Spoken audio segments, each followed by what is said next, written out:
ये चिकन जी।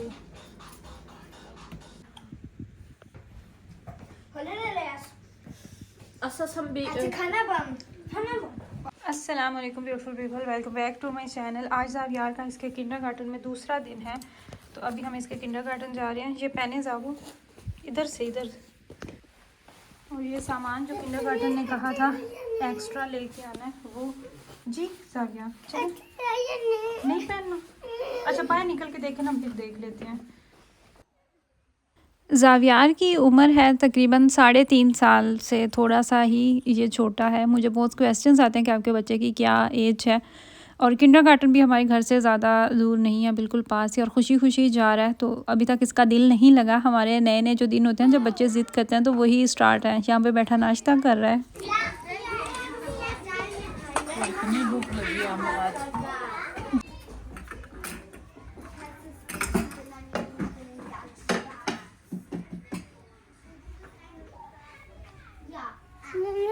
आज हमारे किंडरगार्टन का टाइम ख़त्म हो चुका है। आज भी 1 घंटे के लिए रहना था।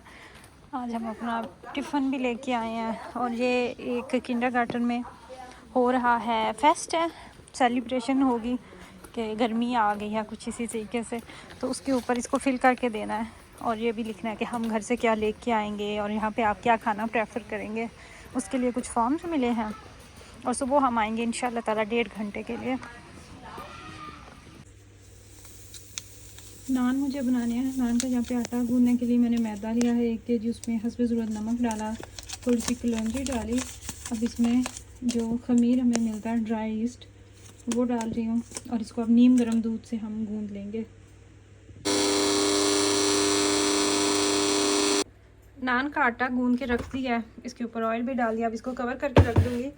ये मेरी टेंशन ख़त्म हुई, क्योंकि इसको टाइम चाहिए होता है डो को डबल साइज़ में होने के लिए, राइज़ होने के लिए, ख़मीर को अपना असली रंग दिखाने के लिए। तो ये भी टेंशन होती है कि इसको पहले गूंद के रख लूँ। चिकन जहाँ पे रखा हुआ है निकाल के डीप फ्रोस्ट हो चुका है, इसमें कट लगाने हैं, फिर इसकी मैरिनेशन रेडी होगी। यहाँ पे कीमा भी मैंने छलनी में डाल के रखा हुआ है, ये भी वॉश कर लिया हुआ है। इसके मुझे कबाब बनाने हैं, तो फिर इसको चॉपर में बाद में डाल दिया, क्योंकि अभी मुझे नाश्ता भी करना, और 10 बज चुके हैं, लेट हो चुकी है आज का। यहाँ पे जो मैं ब्रेड लेके आई थी, ब्राउन ब्रेड है ये, इस तरीके से। चाय भी हमारी बन चुकी है, अभी नाश्ता करेंगे। साथ में थोड़ा सा सैलड लिया है। ये ब्रेड, इसके ऊपर चीज़ क्रीम लगाई है और थोड़ी सी जैम लगाई है। और यहाँ पे हमारी चाय, ये चीज़ क्रीम मैं लेके आई हूँ, लिडल का ही ब्रांड है। ये भी फ्रेश एंड क्रीमी कर दी शुमाक।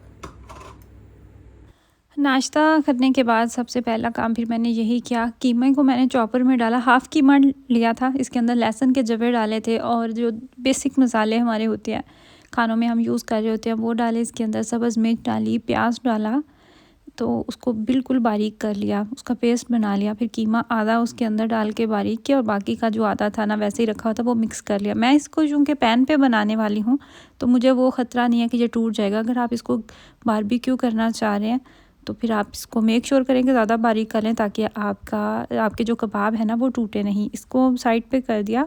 बेहतर होता है कबाब बनाने से पहले उसका भी आमेज़ा अगर बना के रख दिया जाए ना, तो ताकि मसाले एक दफ़ा अपना वो जो जायका है वो छोड़ दें। चिकन की मैरिनेशन के लिए मैंने सिरका लिया, सूखा धनिया लिया, ज़ीरा लिया, थोड़ी सी क्रीम ली, योगर्ट ली, लेमन डाला, सोया सॉस डाला। तो अगर आप मज़ीद इसको क्रीमी करना चाहते तो आप मायोनीज़ भी डाल सकते हैं। तो चिकन को हमने मैरिनेट कर लिया, इसके अंदर अच्छे से मैंने उसको मसालों के अंदर मल लिया यानी कि अच्छे से उसको मिक्स कर लिया ताकि मसाले सारे उसके ऊपर लग जाएं। तो अब ये आलू कट करके, एक शिमला मिर्च रेड कलर की, और 3 जो बड़ी बड़ी सब्ज़ मिर्च है, तो इनको भी डाल दिया। अब इनको भी मिक्स कर लूँगी। बच्चे आलू बहुत खुश होकर खाते हैं, इस तरीके से सब्ज़ियाँ भी वो समटाइम्स खा लेते हैं। तो ये हमारा काम हो गया। अब इसको मैं मिक्स करके कवर करके रख दूँगी। मेरे पास ये वाले भी ट्रे थे, लेकिन इनकी तय इतनी नहीं है, तो इस तरह के ट्रे में जब भी चिकन बेक होने के लिए रखते हैं, चिकन जब अपना पानी छोड़ता है तो वो नीचे गिरता है, जिससे आपका ओवन बहुत गंदा हो जाता है। तो मैंने ये वाला ट्रे लिया है, इसके अंदर इतनी ज़्यादा इसकी गहराई है। तो अब इससे ये होगा कि चिकन जितना भी पानी छोड़ेगा ना, ये बाहर नहीं गिरेगा। फिर मैं इसको अंदर रख लूँ, एक हाथ से नहीं उठाया जाएगा। चिकन जा चुका है बेक होने के लिए, तो अब हम इसका इंतज़ार करते हैं। बाकी ये जो है ना, इनको मैं बाद में डालूँगी, क्योंकि आलू अगर अभी ही चिकन के साथ डाल दिए तो ये बहुत ज़्यादा गल जाएंगे। वैसे तो नान आपको तुर्किश मार्केट से भी मिल जाते हैं, अक्सर वहाँ पे पड़े होते हैं, और मैंने देखा है कि बहुत सारे लोग वही नान लेके खा भी रहे होते हैं, इवन के सालन के साथ भी। चिकन के साथ वो फिर अच्छे लगते हैं, सालन के साथ मुझे तो पर्सनली उसका जायका नहीं अच्छा लगता। सो मैंने यही प्रेफर किया कि मैं जो नान है ना वो भी घर में ही बना लेती हूँ, जहाँ पे इतना काम करना, थोड़ी सी बंदा और मेहनत कर ले, बच्चे बहुत खुश होकर खाते हैं और मज़ा भी बहुत आता है। वीकेंड पे इस तरह का अगर खाना बनाया जाए ना तो आपके फिर 2 दिन आसानी से निकल जाते हैं, क्योंकि एक दिन ख़त्म भी नहीं होता। सीख कबाब भी हमारे यहाँ पे बन चुके हैं। इसके अलावा जो आपने ज़ावियार का देखा किंडरगार्टन वाला दिन, वो था फ्राइडे था, तो अभी तक उसका चल रहा है। बिल्कुल तो उसका दिल नहीं लगा, कुछ दिन लगेंगे, लेकिन मुझे उम्मीद है कि वो जल्दी ही आदी हो जाएगा, क्योंकि उसको थोड़ा बहुत एक्सपीरियंस है। जहाँ पे हम पहले रहते थे वहाँ पे भी वो जाता था किंडरगार्टन, तो उम्मीद है कि वो जल्दी ही आदी हो जाएगा। जब बच्चे शुरू के दिनों में जाते हैं, आप जब उनको छोड़ के आते हैं, फिर बच्चे पीछे से रोते हैं, तो माँओं के दिल ही अल्लाह ताला ने इस तरीके से बनाए हैं, वो फिर दिल थोड़ा होता रहता है, फिर आपकी हिम्मत भी नहीं बन पा रही होती कि बच्चे को छोड़ के आएँ, लेकिन हमें वो दिल अपना सख्त करना पड़ता है, और कभी कभार बच्चों की बेहतरी के लिए ही हमें अपना दिल सख्त करना पड़ता है। इसी में हमारी अपने लिए भी बेहतरी होती है और बच्चों के लिए भी होती है।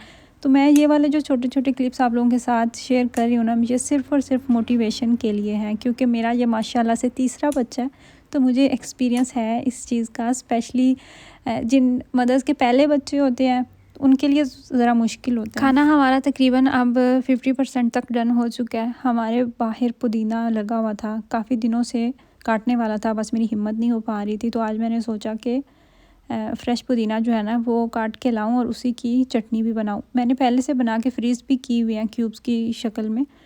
तो पुदीने की जो डंडियाँ थी ना, उनसे पत्ते निकाल के बाकी वही जो डंडियाँ, उनको दोबारा मैं मिट्टी में लगा दूँगी। वही जो डंडियाँ होंगी ना, वही जड़ें पकड़ जाएंगी और फिर से हमारा पुदीना बन जाएगा।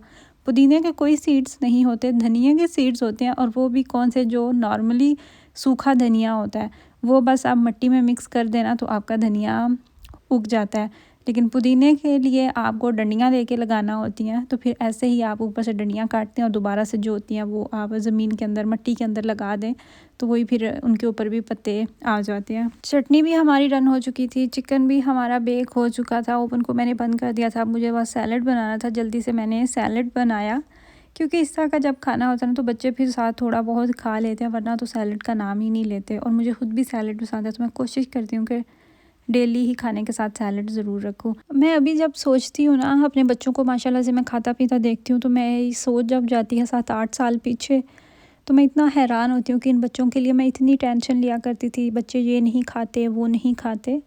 तो अब माशाल्लाह से वही बच्चे हैं, सब कुछ खाते हैं। और जिस मेरे बेटे ने मुझे सबसे ज़्यादा टफ़ टाइम दिया है, जिसने मुझे बहुत ज़्यादा तंग किया है, मुझे नहीं लगता कि किसी माँ को इतना तंग करेगा कभी कोई बच्चा। मेरा जो सबसे बड़ा बेटा है वो कुछ भी नहीं खाता था, कुछ भी नहीं। अगर ज़बरदस्ती कुछ खिलाते भी थे तो वोमिट कर देता था। मतलब ये कि उसने बहुत ज़्यादा मुझे तंग किया, और अब माशाल्लाह से वही सब कुछ खाता है। पुदीने की चटनी मैंने बनाई, इसमें मैंने सब्ज़ मिर्च भी डाली सही अपने देसी तरीके में, और आप देखेंगे उसको आगे वो चटनी खा रहा था नान के साथ, चिकन वो खा रहा था, आलू वो खा रहा था, जो कभी ये वाला जो अभी येलो शर्ट में, ये कभी नाम भी नहीं लेता था। तो उसके बाद वो जो मेरा दरमियान वाला बेटा, उसको मैंने बेबी फूड बहुत खिलाया, क्योंकि इसने वो भी नहीं खाया स्पेशल जो बच्चों के लिए खाना बनाते हैं, प्यूरीज़ या फलों की, सब्जियों की, वो मैंने उसको बहुत ज़्यादा खिलाया। तो माशाल्लाह वो सब कुछ खा लेता है। और जो मेरा सबसे छोटा बेटा है, उसके लिए मैंने स्पेशल जो बच्चों के लिए फ़ूड बनाते हैं ना, वो ट्राई किया था जब वो बहुत छोटा था, उसने पसंद नहीं किया, तो फिर मैंने उसको बाद में कभी भी कुछ स्पेशल नहीं बना के दिया, बस वही नॉर्मल रोटी, चावल, सालन, इस तरह की चीज़ें ही मैं उसको खिला रही होती थी, और वो भी माशाल्लाह से सब कुछ खा लेता है। तो मैंने ये सीखा है कि बच्चों को फ़ोर्स करना छोड़ दें। पहला और दूसरा जब हमारा बच्चा होता है ना, तो हम बहुत ज़्यादा वो होते हैं, हमें टेंशन होती है कि बच्चे खा नहीं रहे, कहीं हमसे तो कोई गलती नहीं हो रही, शायद हम अपने बच्चे का उस तरीके से ख्याल नहीं रख पा रहे, या हम इनको खाना नहीं बना के दे रहे। बिलीव करें, ऐसा कुछ भी नहीं होता। मेरा जो तीसरा सबसे छोटा बेटा है, मुझे लगता है कि छोटा बच्चा आपका वैसे भी बहुत लाडला होता है, तो उसके लिए मैंने कुछ भी स्पेशल नहीं बनाया, और वो अल्हम्दुलिल्लाह से सब कुछ खाता है। और इसकी दफ़ा मैंने कोई टेंशन भी नहीं ली थी, क्योंकि मेरा यकीन है कि बच्चों की एक एज होती है, उस उम्र में बच्चे खाना नहीं खाते, जैसे ही वो उस उम्र से निकलते हैं बच्चे सब कुछ खाते हैं। अभी जो मेरा सबसे छोटा बेटा है ये 3.5 साल का है, तो इस एज में बच्चे नाश्ता नहीं करते। बहुत कम बच्चे होते हैं जो कि खुश होकर नाश्ता कर लेते हैं। तो मैं बस उस इंतज़ार में उसको मैं पूछती हूँ, कभी खा लेता है, कभी कुछ नहीं खाता, नखरे करता है। लेकिन मैं परेशान नहीं होती पहले बच्चों की तरह कि जब आपके बच्चे नाश्ता नहीं कर रहे तो माँओं को टेंशन होती है, बस ज़हन में वो बात बैठी रहती है। लेकिन अब मैं समझ चुकी हूँ कि बच्चों की एक उम्र होती है, उसके बाद जब वो टाइम गुज़र जाता है ना तो सब खा पी लेते हैं और ये भी खाए पिएगा इंशाल्लाह। दुआओं में याद रखिएगा। अल्लाह।